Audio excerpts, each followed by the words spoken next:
दोस्तों, महात्मा बुद्ध ने एक बार अपने शिष्य को सिखाया कि तुम 21 दिन में किसी भी कार्य को मास्टर कर सकते हो। बुद्ध ने उन्हें ध्यान और साधना के माध्यम से इस सिद्धि को प्राप्त करने का मार्ग दिखाया। शिष्य ने समर्पण और नियमित प्रयास के साथ 21 दिनों में अपने लक्ष्य को हासिल करना सिखाया है। तो आइए सुनते हैं महात्मा बुद्ध जी की कहानी से। जो हम बार बार खुद से बोलते हैं वही हम बन जाते हैं, क्योंकि जो भी हम अपने आप से बोलते हैं हमारा सबकॉन्शियस माइंड उसे एक्सेप्ट कर लेता है और फिर उसी के अकॉर्डिंग हमारा सबकॉन्शियस माइंड काम करता है। जो हम खुद से बोलते हैं उसे ही हम अफर्मेशंस कहते हैं, और अफर्मेशन सबसे पावरफुल टूल है खुद को बदलने के लिए, अपने माइंड को कंट्रोल करने के लिए। अफर्मेशन से बेहतर इस पूरी दुनिया में और कुछ नहीं। यह अफर्मेशंस आपकी पूरी जिंदगी बदल सकती है। ये वीडियो इस पूरे चैनल का अब तक का सबसे लाइफ चेंजिंग वीडियो आने वाला है, क्योंकि इस वीडियो में आगे जब आपको बताने वाला हूं, अगर हर सुबह 21 दिन तक आपने कर लिया तो आपकी लाइफ पूरी तरीके से चेंज हो जाएगी और आपकी लाइफ में ये चेंजेस आएंगे। आप ज्यादा खुश होंगे, आपका माइंडसेट पूरी तरीके से बदल चुका होगा, आपके व्यवहार में और आपके एटीट्यूड में एक अलग ही चेंज आएगा। आपके अंदर की नेगेटिविटी, डिप्रेशन, एंग्जाइटी काफी हद तक कम हो जाएगी। आप आज की तारीख नोट कर लें और 21 दिन बाद की तारीख नोट कर लें और फिर डिफरेंट देखिए कि इन 21 दिनों में आपके अंदर क्या क्या चेंजेस आए। बस मेरे कुछ शर्तें हैं आपसे, या तो आप मेरे साथ एफर्मेशंस को दोहरा भी सकते हैं या फिर सिर्फ सुनकर इमेजिन भी कर सकते हैं, लेकिन ये बिल्कुल शांत मन से करें और जो कुछ भी हो अपने आप से बोलने वाले हैं उसे इमेजिन करें, उसे फील करें। फॉर एग्जाम्पल, अगर एफर्मेशंस में मैं कहता हूं मैं खुश हूं, तो खुशी को फील करें, खुद को खुश होता हुआ दिखे। और जब बार बार अपने आप से ये बोलोगे कि मैं खुश हूं, तो आपका सबकॉन्शियस माइंड ये एक्सेप्ट कर लेगा कि आप खुश हो, और फिर कुछ ही दिनों के बाद आपका सबकॉन्शियस माइंड टोरी प्रोग्राम हो जाएगा, पर ये एक्चुअल में मान लिया कि आप खुश हो। एफर्मेशंस पर अब तक कई सारी रिसर्च हो चुकी है, अगर आप चाहें तो आप गूगल भी कर सकते हैं। वैसे तो यूट्यूब पर ऑलरेडी कई सारे एफर्मेशंस पर वीडियो है, लेकिन उनमें से कुछ वीडियो पूरे इंग्लिश में तो कुछ वीडियो पूरी हिंदी में है, और उसमें कुछ ऐसे वर्ड्स यूज किए गए हैं जो जनरली हम अपनी डेली लाइफ में यूज नहीं करते। इसलिए मैंने बहुत ही सिंपल लैंग्वेज में इन एफर्मेशंस को तैयार किया है। तो चलिए एफर्मेशंस को शुरू करते हैं, लेकिन एफर्मेशंस शुरू करने से पहले आप 2-3 गहरी सांसें लीजिए। मेरे भीतर जा रही है हर सांस मेरा कॉन्फिडेंट बढ़ा रही है, और बाहर जाती हुई हर सांस मेरे अंदर की सारी नेगेटिविटी को बाहर ले जा रही है, जिससे मेरा मन पूरी तरह से शांत हो रहा है। मैं धन्यवाद करता हूं उस ईश्वर का जिसने मुझे आज का दिन दिया, जिसकी वजह से मैं सांस ले पा रहा हूं। मैं ग्रेटफुल हूं कि मुझे आंखें मिली जिससे मैं इतनी सुंदर दुनिया को देख सकता हूं, इतने सुंदर लोगों को, इतनी सुंदर प्रकृति को, इतनी सुंदर दुनिया को, इतने सुंदर यूनिवर्स को मैं देख सकता हूं। मैं धन्यवाद करता हूं उस ईश्वर का जिसने मुझे एबिलिटी दी कि मैं चल फिर सकता हूं। इस दुनिया में से कितने लोग हैं जो चल फिर नहीं सकते, लेकिन भगवान ने मुझे एबिलिटी दी कि मैं चल फिर सकता हूं। मैं पूरे दिन से भगवान का धन्यवाद करता हूं। मेरे साथ जो भी हो रहा है सब अच्छे के लिए हो रहा है। मैं स्वागत करता हूं आज के इस दिन का, और आज के इस दिन को मैं अपनी जिंदगी का सबसे पैसे दिनों में से एक बनाऊंगा। मैं अपनी जिंदगी से बहुत खुश हूं। मैं अपनी लाइफ को बहुत एंजॉय कर रहा हूं। मैं सिर्फ और सिर्फ पॉजिटिव सोचता हूं। मैं डेली एक्सरसाइज करता हूं, जिससे मैं पूरे दिन एनर्जी से बाहर हूं। मेरे अंदर बहुत एनर्जी है और उस एनर्जी को मैं अच्छे कामों के लिए यूज करता हूं। मैं एक चैंपियन हूं। जाने या अनजाने में किसी ने भी अगर मेरे साथ कुछ भी गलत किया हो तो मैं आज उन सबको माफ करता हूं। मैं बहुत इंटेलिजेंट हूं। मैं जो कुछ भी करता हूं पूरे विश्वास के साथ करता हूं और पूरे दिल से करता हूं। एक बहुत ही मेहनती इंसान, मुझे मेहनत करना पसंद है। मैं सब कुछ कर सकता हूं। वांट हमेशा मेरे साथ है। नमन करता हूं उन माता पिता को जिन्होंने मुझे जन्म दिया। आज मैं कुछ अच्छा जरूर पढ़ूंगा, जो अच्छा देखूंगा और कुछ अच्छा सुनूंगा, क्योंकि मैं अपने लक्ष्य को पाने के लिए वह सब कुछ करूंगा। मुझे करना पड़ेगा। मेरा मन पूरी तरह से शांत है। मेरे अंदर बहुत एनर्जी है। मुझे अपनी जिंदगी से और खुद से बहुत प्यारे, मुझे बहुत प्यारे उस इंसान से जिसे मैं डेली आईने में देखता हूं। मैं अंदर से बहुत मोटिवेट फील कर रहा हूं। मैं आज कुछ ऐसा करने वाला हूं जो मैंने आज तक नहीं किया। मैं विपरीत परिस्थितियों में बहुत ही शांति से काम लेता हूं। मैं अपनी जिंदगी में कभी भी ना तो गुस्सा करता हूं और ना ही टेंशन लेता हूं। मैं एक मस्त और हंसता खेलता हुआ इंसान, मैं सब लोगों के साथ में खुशी से रहता हूं। मेरे चेहरे पर हर वक्त एक प्यारी सी स्माइल होती है और मेरे चेहरे की चमक दिन पर दिन बढ़ती जा रही है। मेरा फ्यूचर बहुत ब्राइट होने वाला है। मैं बहुत अमीर बनने जा रहा हूं। मैं प्यार और खुशियां भरता हूं। मैं अपनी हर गलतियों से सीख रहा हूं। मेरा हर दिन एक तोहफे जो मुझे अपने सुंदर भविष्य की ओर ले जा रहा है। मैं एक अट्रैक्टिव इंसान हूं और बहुत ईमानदार हूं। मैं एक चुंबक की तरह हूं जो सिर्फ अच्छी चीजों का आकर्षित करता है। मुझे खुद पर पूरा भरोसा है कि जो कुछ भी मैं कर रहा हूं वह सही है, और जो कुछ भी मैं कर रहा हूं उसमें यह यूनिवर्स मेरे साथ है। मैं इस पूरी दुनिया में यूनिक हूं, चाहे हालात कैसे भी हों। मेरा फोकस सिर्फ और सिर्फ पॉजिटिव चीजों पर ही होता है। मैं अपने लक्ष्य को पाने के लिए पूरी तरह से तैयार हूं। मैं सोसाइटी में बहुत ही रिस्पेक्टेड इंसान हूं और मैं हर इंसान की रिस्पेक्ट करता हूं। मैं अपनी जिंदगी में बहुत कुछ सीखना चाहता हूं। बहुत ही जल्द मेरे सारे सपने पूरे होने वाले हैं। जो होना था वह हो गया। अब मेरा फोकस सिर्फ उस पर है जो होने वाला है और जो हो रहा है। मैं पूरी तरह से एक्टिव हूं और अवेयर हूं। मेरा जैसा इंसान इस पूरी दुनिया में और कोई नहीं है। मैं एक ताकतवर और सर्वशक्तिमान हूं। मैं फिजिकली और इमोशनली बहुत स्ट्रांग हूं। दोस्तों, ये थे कुछ एफर्मेशंस जो मेरे काफी मेहनत से आप सबके लिए तैयार किए थे। दोस्तों, याद रखना कि ये 21 दिन का चैलेंज है। या तो आप खुद ही डेली अफर्मेशंस की प्रैक्टिस करें या फिर इस वीडियो को देखकर भी आप अफर्मेशन संस को दें। मैं तहे दिल से भगवान से प्रार्थना करता हूं कि आप अच्छे स्वास्थ्य, सुख और समृद्धि से संपन्न हो। आपकी जिंदगी हेल्थ, वेल्थ और हैप्पीनेस से भर जाए। दोस्तों, आने वाले टाइम में हम इस चैनल पर और भी ऐसे ही रेगुलर वीडियोस अपलोड करते रहेंगे, तो इस चैनल को सब्सक्राइब करके बेल आइकॉन को प्रेस कर दें ताकि आपको आने वाले वीडियो की नोटिफिकेशंस मिल सके। मिलता हूं आपसे अगले वीडियो में। अपना ध्यान रखना। नमः बुद्ध। दोस्तों, वीडियो देखने से पहले आप सबसे निवेदन है वीडियो को पूरा देखें। जब भी कोई व्यक्ति गौतम बुद्ध के संग में शामिल होता था तो बुद्ध उसे सबसे पहले शांत रहने के लिए कहते थे। ध्यान की अवस्था में जाने से पहले उस भिक्षु को शांत रहना सिखाया जाता था। आज के दौर में हर तरफ शोर ही शोर है। इसकी वजह से दिमाग में तनाव पैदा होना लाजमी है। ऐसे में अगर आप हर रोज कुछ देर मौन रहने का अभ्यास करते हैं तो इससे आपके तनाव पैदा होने वाले हार्मोन्स के लेवल में कमी आती है। इससे आपका दिमाग शांत होता है, गुस्सा नियंत्रित रहता है और तनाव बढ़ाने वाले हार्मोन्स का लेवल घटता है। आज के इस वीडियो में हम जानेंगे कि किन मौकों पर हमें शांत रहना है और किन मौकों पर हमें बोलना है और शांत रहने से हमारे अंदर क्या बदलाव आ सकता है। दोस्तों, संध्या काल का समय था। गुरु अपने सभी शिष्यों को बुलाते हैं और कहते हैं, कल सुबह सब लोग नदी में स्नान करने के बाद तुरंत हमारी कुटिया के सामने उपस्थित हो जाना। सभी इसी से हैरान रह जाते हैं कि हम लोगों ने कुछ गलती की है क्या, लेकिन गुस्से से यह कहते हैं कि हो सकता है कि गुरु जी कल सुबह कुछ अच्छी बात बताने वाले हैं।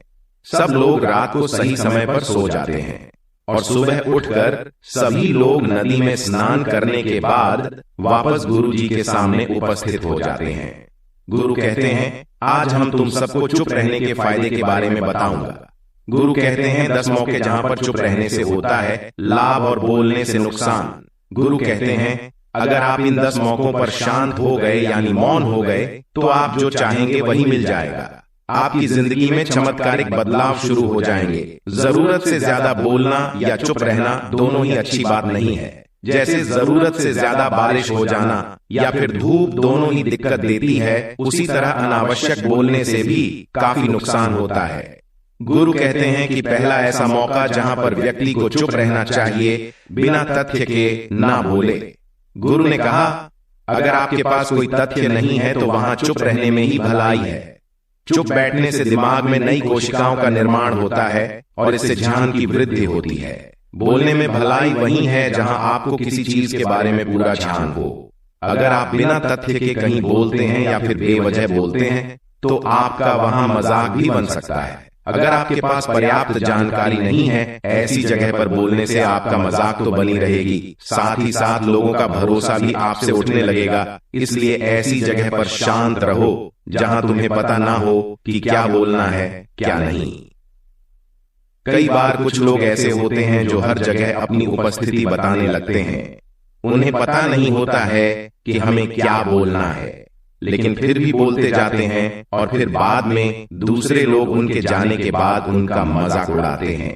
जब तक आपको उस स्तर के बारे में अच्छा ज्ञान नहीं है, उसके बारे में पता नहीं है, तो वहां चुप रहना ही ज्यादा समझदारी है। गुरु ने कहा, दूसरा ऐसा मौका जहां पर व्यक्ति को चुप रहना चाहिए, शब्दों से न पहुंचे ठेस। अगर आपके शब्द किसी को मानसिक ठेस पहुंचा रहे हैं तो वहां चुप हो जाना चाहिए। कमजोर व्यक्ति के बारे में कुछ भी बोलकर आप महान नहीं बन सकते हैं। महान आप किसी कमजोर का साथ देने में बनेंगे। कई बार होता है कुछ लोग अपने से छोटे व्यक्ति को भला बुरा कहते रहते हैं। सामने वाला इंसान तो कद से आपसे छोटा है, वह आपको कुछ नहीं बोलेगा, लेकिन आप उसकी नजरों में गिरते चले जाएंगे। हो सकता है कि कल वह भी आपसे पद में बड़ा हो जाए। पद में आपसे जब वह बड़ा हो जाएगा तो आज जो रवैया आपका उसके साथ है, आने वाले समय में वह भी आपके साथ वही करेगा। आप किसी को नीचा दिखाकर बड़ा नहीं बन सकते हैं। बड़ा बनना है तो अपने से छोटे लोगों का इज्जत भी करना सीखें और साथ ही साथ बड़े लोगों का भी सम्मान करना चाहिए। लोगों को लगता है कि अगर वह अकड़ कर बोलेंगे और सामने वाले को नीचा गिराने की कोशिश करेंगे तो वह बड़े बन जाएंगे, तो यह उन सब की भूल है। बड़े होने की बजाय आप उनकी नजरों में गिरते चले जाएंगे। गुरु ने आगे कहा, इसलिए शिष्यों, तुम सब जब भी बोलना, आदर भाव से बोलना ताकि तुम्हारी बात लोगों को अच्छी लगे। बोलने में भाई बहन, माता पिता, मित्र इत्यादि संबोधन शब्दों का इस्तेमाल जरूर करना। इससे तुम्हारी मान प्रतिष्ठा तो बढ़ेगी ही, साथ ही साथ लोगों की नजरों में तुम समझदार व्यक्ति बनते जाओगे। गुरु ने आगे कहा, तीसरा मौका जहां पर व्यक्ति को चुप रहने में ही भलाई है। क्रोध या घृणा करने वाले लोग, जब कोई अपना या सगा संबंधी आप पर क्रोध कर रहा हो, आपका अपमान कर रहा हो, तो आपको उस वक्त चुप रहना चाहिए ताकि सामने वाले का गुब्बारा पूरी तरह से फट जाए। आप यदि सही हैं तो उसे कतई माफीनामा गए और चुप रहकर ही सही समय का इंतजार करें। वह खुद आपसे माफी मांग लेगा जब उसे अपनी गलती का एहसास हो जाएगा। गुरु आगे कहते हैं कि अगर आपका कोई सगा संबंधी पर क्रोध कर रहा हो और आप उस समय शांत हैं तो यह आदर सम्मान देने की निशानी होती है। इससे न कोई छोटा होता है और ना ही बड़ा। अगर आपको क्रोध आ रहा है तो आप या तो वहां से किसी का अनादर किए बिना चले जाएं या फिर चुप रहें। क्रोध करने से आपके रिश्ते खराब होंगे। क्रोध करने से हमेशा क्रोध करने वाले व्यक्ति का ही बुरा होता है। गुरु आगे कहते हैं कि एक बार की बात है, एक सांप जंगल से भागते हुए किसी राजा के घर में पहुंच गया, जिससे घर में जो तलवार पड़ी हुई थी उसी को लपेट कर कसने लगा और धीरे धीरे उसका पूरा शरीर कट गया। ठीक उसी प्रकार हमारा गुस्सा भी हमारे शरीर को तलवार की भांति काटता रहता है। गुस्सा ध्यान से होता है। प्रतिदिन अगर आप ध्यान की मुद्रा में बैठे हैं तो आपका गुस्सा आपके नियंत्रण में रहेगा। गुरु आगे कहते हैं कि यह तरीका है कि आप प्रतिदिन ध्यान का अभ्यास करें। इससे आपके शरीर में जो हार्मोन्स गुस्से को बढ़ावा देते हैं वह सब तुम्हारे नियंत्रण में रहेंगे, जिससे शरीर गुस्से पर आसानी तुम्हारे से काबू पा लेगा। लेकिन एक तरीका यह भी है कि जब भी आपको गुस्सा आए तो आप यह समझने का प्रयास करो कि क्या मेरा गुस्सा जायज है या नहीं। हमें वहां पर बोलना चाहिए कि नहीं। जब आप खुद इस बात का आकलन लगा पाएंगे तो आपको खुद पता चल जाएगा कि हमें गुस्सा करना चाहिए या नहीं। फिर भी आपको गुस्सा आ रहा है तो आप वहां से हटने का प्रयास करें, वहां से दूर चले जाएं। धीरे धीरे समय के साथ आपका दिमाग शांत हो जाएगा। गुरु ने कहा, चौथा ऐसा मौका जहां पर इंसान को बहुत ही समझदारी के साथ काम लेना चाहिए। वहां पर आपको चुप रहना ही चाहिए जहां पर उस मुद्दे से आपका कोई संबंध ना हो। अगर आपका किसी मुद्दे से कोई संबंध ना हो तो वहां आपका चुप रहना बनता है। बिना किसी वजह अगर आप दूसरे के मुद्दे पर बोलेंगे तो यह आपके लिए अनिश्चितार्थ होगा। इसमें केवल और केवल आपका ही नुकसान है। जल्द ही आप किसी दो लोगों के बीच हो रहे विवाद में जल्दी अपनी टांग ना डालें। अगर सामने वाला आपको बुला रहा है अपना झगड़ा शांत करवाने के लिए तो ही आप वहां पर जाएं। किसी की व्यक्तिगत जिंदगी में दखल अंदाजी नहीं देनी चाहिए जब तक कि वह व्यक्ति आपको नहीं बुलाता है। अपने झगड़े को शांत करवाने के लिए कुछ लोग फालतू में दूसरे के विवाद में कूद पड़ते हैं। इससे उनके मान सम्मान मर्यादा पर लोग उंगली उठाने लगते हैं। गुरु कहते हैं कि 10 मौकों में 5 वहां ऐसा मौका जहां पर व्यक्ति को बहुत ही समझदारी के साथ चुप रहना चाहिए। आपके शब्दों से किसी मित्र को हानि न पहुंचे। अगर आपके शब्द सामने वाले के परिवार या मित्रों की प्रतिष्ठा के बारे में बुरी झलक दिखा रहे हैं तो आपको चुप रहना चाहिए। किसी के परिवार या फिर मित्र के बारे में बुरा बोलने से केवल आप ही बुरे बनेंगे। जो चीज आसानी से खत्म की जा सकती है उसे अपने शब्दों से बड़ा ना करें। बिना चिल्लाए बात करने का प्रयास करते रहना चाहिए। अगर आप बिना चिल्लाए कोई बात नहीं कह सकते तो आपका चुप रहने में ही भलाई है। किसी पर चिल्लाने से आपके व्यवहार के बारे में पता चलता है। ज्यादा बोलने से चीजें हमेशा खराब ही होती हैं।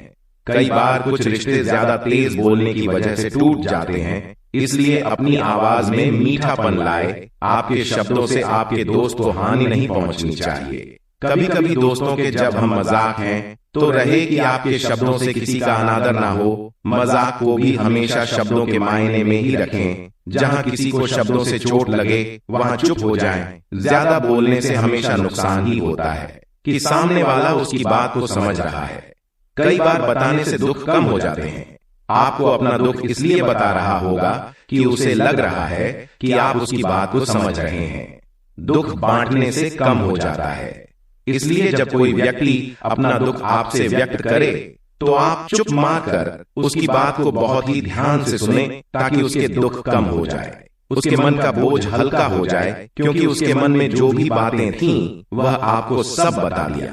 गुरु आगे कहते हैं कि 10 जगहों में 9 ही ऐसी जगह जहां पर आपको चुप रहना चाहिए। जहां पर दुष्ट प्रकृति के लोग रह रहे हों और गाली गलौज कर रहे हों तो आप वहां पर मत जा आइए। ऐसी जगहों से आप चुपचाप निकल जाएं, अर्थात अपनी प्रतिक्रिया दिए बिना आप वहां से चले जाएं। क्योंकि जिसकी जुबान खराब होती है, जो 2 प्रकृति के लोग होते हैं, उनको आप ऐसे समय में नहीं समझा सकते हैं।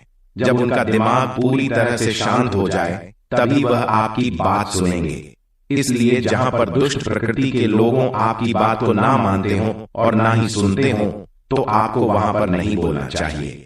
गुरु कहते हैं कि 10 माह ऐसा मौका जहां पर आपको शांत हो जाना चाहिए। अपनी सफलता का राज हर किसी को ना बताएं।